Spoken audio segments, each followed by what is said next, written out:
اعوذ باللہ من الشیطان الرجیم بسم اللہ الرحمن الرحیم طاسین حقیقی معنی اللہ اور رسول صلی اللہ علیہ وآلہ وسلم ہی بہتر جانتے ہیں۔ یہ روشن کتاب کی آیتیں ہیں۔ اے حبیب مکرم صلی اللہ علیہ وآلہ وسلم، ہم آپ پر موسیٰ علیہ السلام اور فرعون کے حقیقت پر مبنی حال میں سے ان لوگوں کے لیے کچھ پڑھ کر سناتے ہیں جو ایمان رکھتے ہیں۔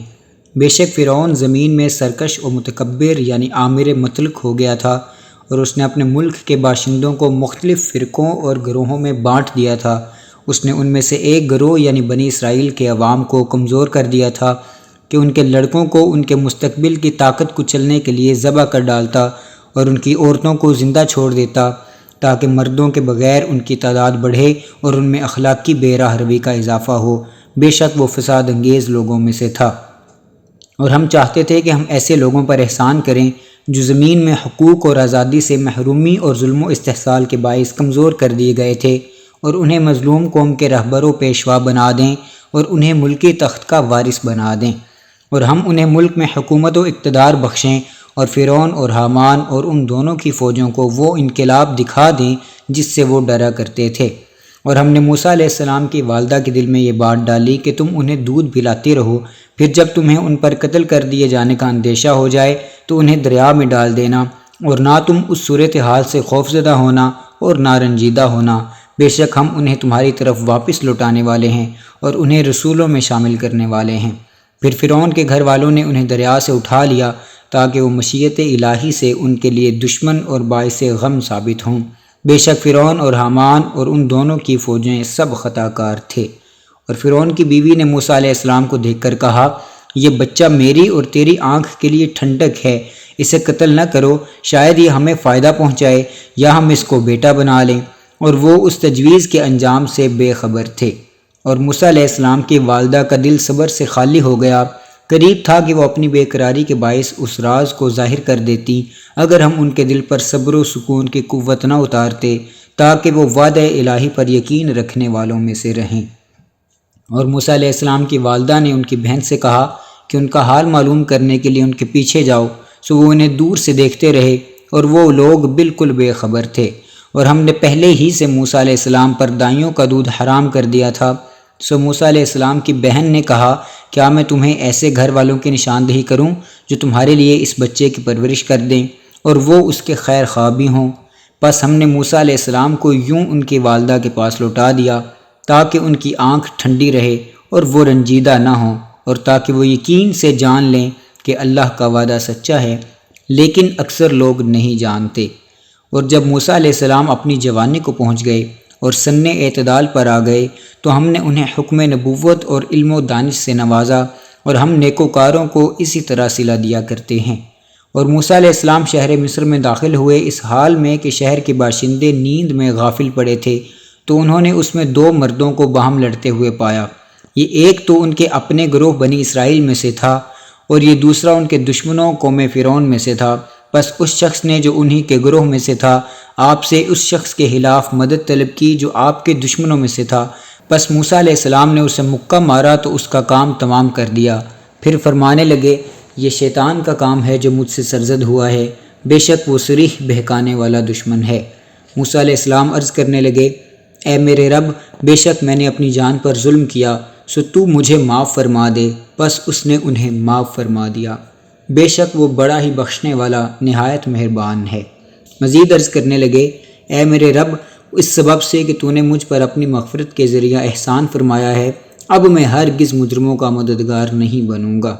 پس موسیٰ علیہ السلام نے اس شہر میں ڈرتے ہوئے صبح کی، اس انتظار میں کہ اب کیا ہوگا، تو دفعتاً وہی شخص جس نے آپ سے گزشتہ روز طلب کی تھی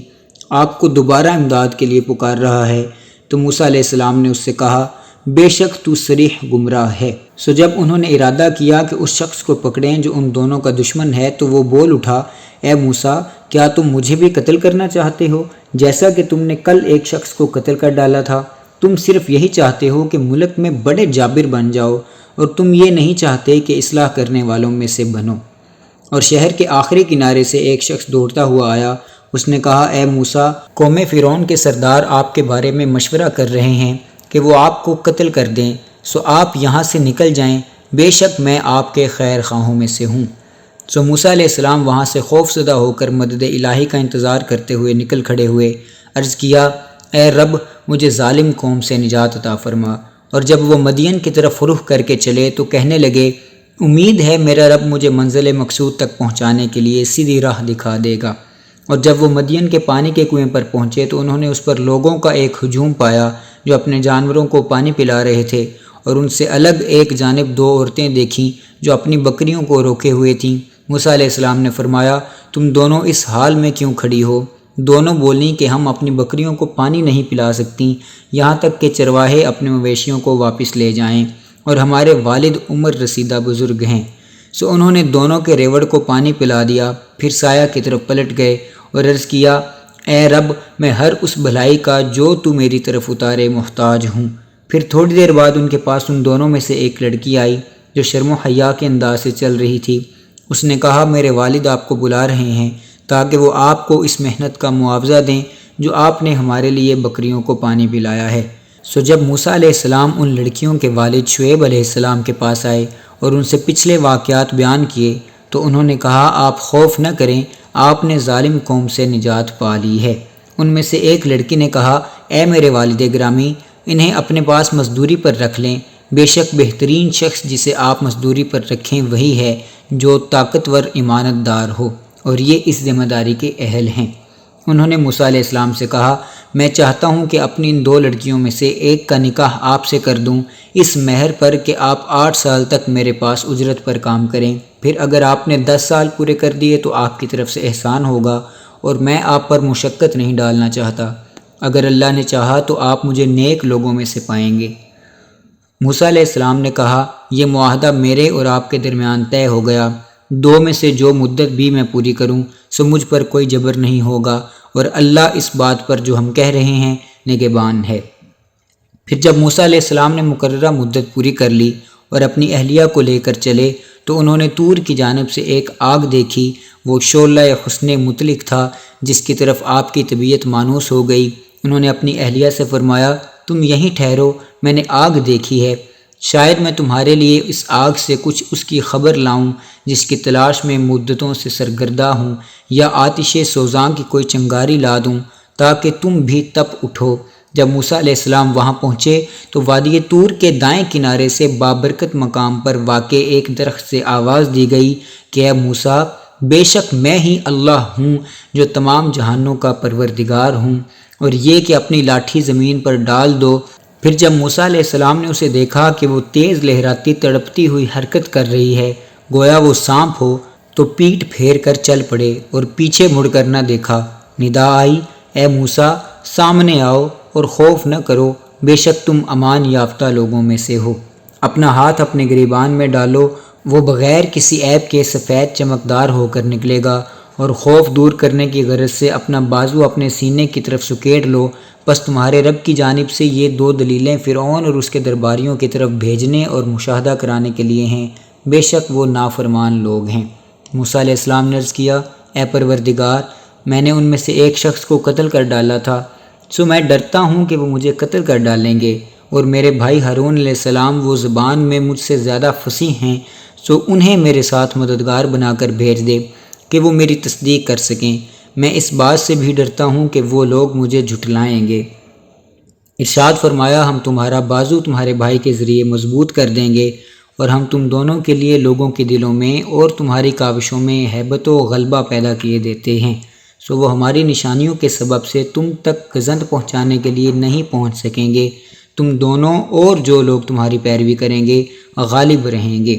پھر جب موسیٰ علیہ السلام ان کے پاس ہماری واضح اور روشن نشانیاں لے کر آئے تو وہ لوگ کہنے لگے، یہ تو من گھڑت جادو کے سوا کچھ نہیں ہے، اور ہم نے یہ باتیں اپنے پہلے آباء و اجداد میں کبھی بھی نہیں سنی تھیں۔ اور موسیٰ علیہ السلام نے کہا، میرا رب اس کو خوب جانتا ہے جو اس کے پاس سے ہدایت لے کر آیا ہے، اور اس کو بھی جس کے لیے آخرت کے گھر کا انجام بہتر ہوگا، بے شک ظالم لوگ فلاح نہیں پائیں گے۔ اور فرعون نے کہا، اے درباریو، میں تمہارے لیے اپنے سوا کوئی دوسرا معبود نہیں جانتا، اے حامان میرے لیے گارے کو آگ لگا کر کچھ اینٹیں پکا دے، پھر میرے لیے ان سے ایک اونچی عمارت تیار کر، شاید میں اس پر چڑھ کر موسیٰ کے خدا تک رسائی پا سکوں۔ اور میں تو اس کو جھوٹ بولنے والوں میں گمان کرتا ہوں۔ اور اس فرعون نے خود اور اس کی فوجوں نے ملک میں ناحق تکبر و سرکشی کی، اور یہ گمان کر بیٹھے کہ وہ ہماری طرف نہیں لوٹائے جائیں گے، سو ہم نے اس کو اور اس کی فوجوں کو عذاب میں پکڑ لیا اور ان کو دریا میں پھینک دیا۔ تو آپ دیکھیے کہ ظالموں کا انجام کیسا عبرتناک ہوا، اور ہم نے انہیں دوزخیوں کا پیشوا بنا دیا کہ وہ لوگوں کو دوزخ کی طرف بلاتے تھے، اور قیامت کے دن ان کی کوئی مدد نہیں کی جائے گی۔ اور ہم نے ان کے پیچھے اس دنیا میں بھی لعنت لگا دی، اور قیامت کے دن بھی وہ بدحال لوگوں میں شمار ہوں گے۔ اور بے شک ہم نے اس صورتحال کے بعد کہ ہم پہلی نافرمان قوموں کو ہلاک کر چکے تھے، موسیٰ علیہ السلام کو کتاب عطا کی جو لوگوں کے لیے خزانہ بصیرت اور ہدایت و رحمت تھی تاکہ وہ نصیحت قبول کریں۔ اور آپ اس وقت طور کے مغربی جانب تو موجود نہیں تھے جب ہم نے موسیٰ علیہ السلام کی طرف حکم رسالت بھیجا تھا، اور نہ ہی آپ ان 70 افراد میں شامل تھے جو وحی موسیٰ علیہ السلام کی گواہی دینے والوں میں سے تھے۔ بس یہ سارا بیان غیب کی خبر نہیں تو اور کیا ہے۔ لیکن ہم نے موسیٰ علیہ السلام کے بعد یکے بعد دیگرے کئی قومیں پیدا فرمائیں، پھر ان پر طویل مدت گزر گئی، اور نہ ہی آپ موسیٰ اور شعیب علیہ السلام کی طرح اہل مدین میں مقیم تھے کہ آپ ان پر ہماری آیتیں پڑھ کر سناتے ہوں، لیکن ہم ہی آپ کو اخبار غیب سے سرفراز فرما کر مبعوث فرمانے والے ہیں۔ اور نہ ہی آپ طور کے کنارے اس وقت موجود تھے جب ہم نے موسیٰ علیہ السلام کو ندا فرمائی، مگر آپ کو ان تمام احوال غیب پر مطلع فرمانا آپ کے رب کی جانب سے خصوصی رحمت ہے، تاکہ آپ ان واقعات سے باخبر ہو کر اس قوم کو عذاب الہی سے ڈرائیں جن کے پاس آپ سے پہلے کوئی ڈر سنانے والا نہیں آیا، تاکہ وہ نصیحت قبول کریں۔ اور ہم کوئی رسول نہ بھیجتے اگر یہ بات نہ ہوتی کہ جب انہیں کوئی مصیبت پہنچے ان کے اعمال بد کے باعث جو انہوں نے خود انجام دیے، تو وہ یہ نہ کہنے لگیں کہ اے ہمارے رب، تو نے ہماری طرف کوئی رسول کیوں نہ بھیجا تاکہ ہم تیری آیتوں کی پیروی کرتے اور ہم ایمان والوں میں سے ہو جاتے۔ پھر جب ان کے پاس ہمارے حضور سے حق آ پہنچا تو وہ کہنے لگے کہ اس رسول کو ان نشانیوں جیسی نشانیاں کیوں نہیں دی گئیں جو موسیٰ علیہ السلام کو دی گئی تھیں؟ کیا انہوں نے ان نشانیوں کا انکار نہیں کیا تھا جو اس سے پہلے موسیٰ علیہ السلام کو دی گئی تھیں؟ وہ کہنے لگے کہ دونوں قرآن اور تورات جادو ہیں جو ایک دوسرے کی تائید و موافقت کرتے ہیں، اور انہوں نے کہا کہ ہم ان سب کے منکر ہیں۔ آپ فرما دیں کہ تم اللہ کے حضور سے کوئی اور کتاب لے آؤ جو ان دونوں سے زیادہ ہدایت والی ہو، تو میں اس کی پیروی کروں گا اگر تم اپنے الزامات میں سچے ہو۔ پھر اگر وہ آپ کا ارشاد قبول نہ کریں تو آپ جان لیں کہ ان کے لیے کوئی حجت باقی نہیں رہی، وہ محض اپنی خواہشات کی پیروی کرتے ہیں، اور اس شخص سے زیادہ گمراہ کون ہو سکتا ہے جو اللہ کی جانب سے ہدایت کو چھوڑ کر اپنی خواہش کی پیروی کرے۔ بے شک اللہ ظالم قوم کو ہدایت نہیں فرماتا۔ اور در حقیقت ہم ان کے لیے پے در پے قرآن کے فرمان بھیجتے رہے تاکہ وہ نصیحت قبول کریں۔ جن لوگوں کو ہم نے اس سے پہلے کتاب عطا کی تھی وہ اسی ہدایت کے تسلسل میں اس قرآن پر بھی ایمان رکھتے ہیں، اور جب ان پر قرآن پڑھ کر سنایا جاتا ہے تو وہ کہتے ہیں ہم اس پر ایمان لائے، بے شک یہ ہمارے رب کی جانب سے حق ہے، حقیقت میں تو ہم اس سے پہلے ہی مسلمان یعنی فرما بردار ہو چکے تھے۔ یہ وہ لوگ ہیں جنہیں ان کا اجر 2 بار دیا جائے گا، اس وجہ سے کہ انہوں نے صبر کیا اور وہ برائی کو بھلائی کے ذریعے دفع کرتے ہیں، اور اس عطا میں سے جو ہم نے انہیں بخشی خرچ کرتے ہیں۔ اور جب وہ کوئی بیہودہ بات سنتے ہیں تو اس سے منہ پھیر لیتے ہیں اور کہتے ہیں کہ ہمارے لیے ہمارے اعمال ہیں اور تمہارے لیے تمہارے اعمال، تم پر سلامتی ہو، ہم جاہلوں کے فکر و عمل کو اپنانا نہیں چاہتے، گویا ان کی برائی کے عوض ہم اپنی اچھائی کیوں چھوڑیں۔ حقیقت یہ ہے کہ جسے آپ راہ ہدایت پر لانا چاہتے ہیں اسے راہ ہدایت پر آپ خود نہیں لاتے، بلکہ جسے اللہ چاہتا ہے آپ کے ذریعے راہ ہدایت پر چلا دیتا ہے، اور وہ راہ ہدایت پانے والوں سے خوب واقف ہے۔ اور قدر شناس کہتے ہیں کہ اگر ہم آپ کی معیت میں ہدایت کی پیروی کر لیں تو ہم اپنے ملک سے اچک لیے جائیں گے۔ کیا ہم نے انہیں اس امن والے حرم یعنی شہر مکہ جو آپ ہی کا وطن ہے میں نہیں بسایا، جہاں ہماری طرف سے رزق کے طور پر دنیا کی ہر سمت سے ہر جنس کے پھل پہنچائے جاتے ہیں، لیکن ان میں سے اکثر لوگ نہیں جانتے کہ یہ سب کچھ کس کے صدقے سے ہو رہا ہے۔ اور ہم نے کتنی ہی ایسی بستیوں کو برباد کر ڈالا جو اپنی خوشحال معیشت پر غرور و ناشکری کر رہی تھیں، تو یہ ان کے تباہ شدہ مکانات ہیں جو ان کے بعد کبھی آباد ہی نہیں ہوئے مگر بہت کم، اور آخر کار ہم ہی وارث و مالک ہیں۔ اور آپ کا رب بستیوں کو تباہ کرنے والا نہیں ہے یہاں تک کہ وہ اس کے بڑے مرکزی شہر میں پیغمبر بھیج دے جو ان پر ہماری آیتیں تلاوت کرے، اور ہم بستیوں کو ہلاک کرنے والے نہیں ہیں مگر اس حال میں کہ وہاں کے مکین ظالم ہوں۔ اور جو چیز بھی تمہیں عطا کی گئی ہو سو وہ دنیوی زندگی کا سامان اور اس کی رونق و زینت ہے، مگر جو چیز بھی اللہ کے پاس ہے وہ اس سے زیادہ بہتر اور دائمی ہے۔ کیا تم اس حقیقت کو نہیں سمجھتے؟ کیا وہ شخص جس سے ہم نے کوئی آخرت کا اچھا وعدہ فرمایا ہو پھر وہ اسے پانے والا ہو جائے، اس بد نصیب کی مثل ہو سکتا ہے جس سے ہم نے دنیوی زندگی کے سامان سے نوازا ہو، پھر وہ کفران نعمت کے باعث روز قیامت عذاب کے لیے حاضر کیے جانے والوں میں سے ہو جائے؟ اور جس دن اللہ انہیں پکارے گا تو فرمائے گا کہ میرے وہ شریک کہاں ہیں جنہیں تم معبود خیال کیا کرتے تھے؟ وہ لوگ جن پر عذاب کا فرمان ثابت ہو چکا کہیں گے اے ہمارے رب، یہی وہ لوگ ہیں جن کو ہم نے گمراہ کیا تھا، ہم نے انہیں اسی طرح گمراہ کیا تھا جس طرح ہم خود گمراہ ہوئے تھے۔ ہم ان سے بیزاری ظاہر کرتے ہوئے تیری طرف متوجہ ہوتے ہیں، اور وہ در حقیقت ہماری پرستش نہیں کرتے تھے بلکہ اپنی نفسانی خواہش کے پجاری تھے۔ اور ان سے کہا جائے گا تم اپنے خود ساختہ شریکوں کو بلاؤ، سو وہ انہیں پکاریں گے پس وہ شریک انہیں کوئی جواب نہ دیں گے، اور وہ لوگ عذاب کو دیکھ لیں گے، کاش وہ دنیا میں راہ ہدایت پا چکے ہوتے۔ اور جس دن اللہ انہیں پکارے گا تو وہ فرمائے گا تم نے پیغمبروں کو کیا جواب دیا تھا؟ تو ان پر اس دن خبریں پوشیدہ ہو جائیں گی، سو وہ ایک دوسرے سے پوچھ بھی نہ سکیں گے۔ لیکن جس نے توبہ کر لی اور ایمان لے آیا اور نیک عمل کیا تو یقیناً وہ فلاح پانے والوں میں سے ہوگا۔ اور آپ کا رب جو چاہتا ہے پیدا فرماتا ہے، اور جسے چاہتا ہے نبوت اور حق کے شفاعت سے نوازنے کے لیے منتخب فرما لیتا ہے۔ ان منکر اور مشرک لوگوں کو اس امر میں کوئی مرضی اور اختیار حاصل نہیں ہے۔ اللہ پاک ہے اور بالا تر ہے ان باطل معبودوں سے جنہیں وہ اللہ کا شریک گردانتے ہیں، اور آپ کا رب ان تمام باتوں کو جانتا ہے جو ان کے سینے اپنے اندر چھپائے ہوئے ہیں اور جو کچھ وہ آشکار کرتے ہیں۔ اور وہی اللہ ہے، اس کے سوا کوئی معبود نہیں۔ دنیا اور آخرت میں ساری تعریفیں اسی کے لیے ہیں، اور حقیقی حکم و فرما روائی بھی اسی کی ہے، اور تم اسی کی طرف لوٹائے جاؤ گے۔ فرما دیجئے ذرا اتنا بتاؤ کہ اگر اللہ تمہارے اوپر روز قیامت تک ہمیشہ رات طاری فرما دے تو اللہ کے سوا کون معبود ہے جو تمہیں روشنی لا دے؟ کیا تم یہ باتیں سنتے نہیں ہو؟ فرما دیجئے ذرا یہ بھی بتاؤ کہ اگر اللہ تمہارے اوپر روز قیامت تک ہمیشہ دن طاری فرما دے تو اللہ کے سوا کون معبود ہے جو تمہیں رات لا دے کہ تم اس میں آرام کر سکو؟ کیا تم دیکھتے نہیں ہو؟ اور اس نے اپنی رحمت سے تمہارے لیے رات اور دن کو بنایا تاکہ تم رات میں آرام کرو اور دن میں اس کا فضل یعنی روزی تلاش کر سکو، اور تاکہ تم شکر گزار بنو۔ اور جس دن وہ انہیں پکارے گا تو ارشاد فرمائے گا کہ میرے وہ شریک کہاں ہیں جنہیں تم معبود خیال کرتے تھے؟ اور ہم ہر امت سے ایک گواہ نکالیں گے، پھر ہم کفار سے کہیں گے کہ تم اپنی دلیل لاؤ، تو وہ جان لیں گے کہ سچ بات اللہ ہی کی ہے، اور ان سے وہ سب باتیں جاتی رہیں گی جو وہ جھوٹ باندھا کرتے تھے۔ بے شک قارون موسیٰ علیہ السلام کی قوم سے تھا، پھر اس نے لوگوں پر سرکشی کی، اور ہم نے اسے اس قدر خزانے عطا کیے تھے کہ اس کی کنجیاں اٹھانا ایک بڑی طاقتور جماعت کو دشوار ہوتا تھا۔ جب کہ اس کی قوم نے اس سے کہا تو خوشی کے مارے غرور نہ کر، بے شک اللہ اترانے والوں کو پسند نہیں فرماتا،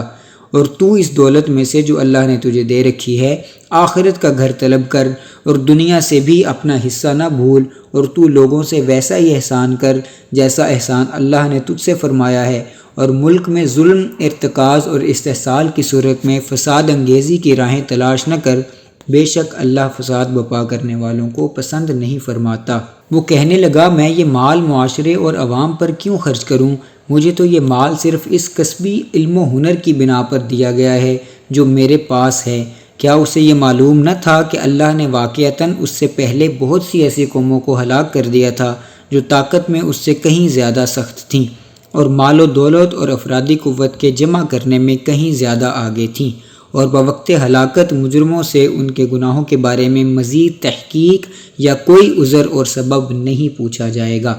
پھر وہ اپنی قوم کے سامنے پوری زینت و آرائش کی حالت میں نکلا۔ اس کی ظاہری شان و شوکت دیکھ کر وہ لوگ بول اٹھے جو دنیوی زندگی کے خواہش مند تھے، کاش ہمارے لیے بھی ایسا مال و متاع ہوتا جیسا قارون کو دیا گیا ہے، بے شک وہ بڑے نصیب والا ہے۔ اور دوسری طرف وہ لوگ جنہیں علم حق دیا گیا تھا بول اٹھے تم پر افسوس ہے، اللہ کا ثواب اس شخص کے لیے اس دولت و زینت سے کہیں زیادہ بہتر ہے جو ایمان لایا ہو اور نیک عمل کرتا ہو، مگر یہ اجر و ثواب صبر کرنے والوں کے سوا کسی کو عطا نہیں کیا جائے گا۔ پھر ہم نے اس قارون کو اور اس کے گھر کو زمین میں دھنسا دیا، سو اللہ کے سوا اس کے لیے کوئی بھی جماعت ایسی نہ تھی جو عذاب سے بچانے میں اس کی مدد کر سکتی، اور نہ وہ خود ہی عذاب کو روک سکا۔ اور جو لوگ کل اس کے مقام و مرتبہ کی تمنا کر رہے تھے از راہ ندامت کہنے لگے، کتنا عجیب ہے کہ اللہ اپنے بندوں میں سے جس کے لیے چاہتا ہے رزق کشادہ فرماتا اور جس کے لیے چاہتا ہے تنگ فرماتا ہے۔ اگر اللہ نے ہم پر احسان نہ فرمایا ہوتا تو ہمیں بھی دھنسا دیتا۔ ہائے تعجب ہے، اب معلوم ہوا کہ کافر نجات نہیں پا سکتے۔ یہ وہ آخرت کا گھر ہے جسے ہم نے ایسے لوگوں کے لیے بنایا ہے جو نہ تو زمین میں سرکشی و تکبر چاہتے ہیں اور نہ فساد انگیزی، اور نیک انجام پرہیزگاروں کے لیے ہے۔ جو شخص نیکی لے کر آئے گا اس کے لیے اس سے بہتر صلہ ہے، اور جو شخص برائی لے کر آئے گا تو برے کام کرنے والوں کو کوئی بدلہ نہیں دیا جائے گا مگر اسی قدر جو وہ کرتے رہے تھے۔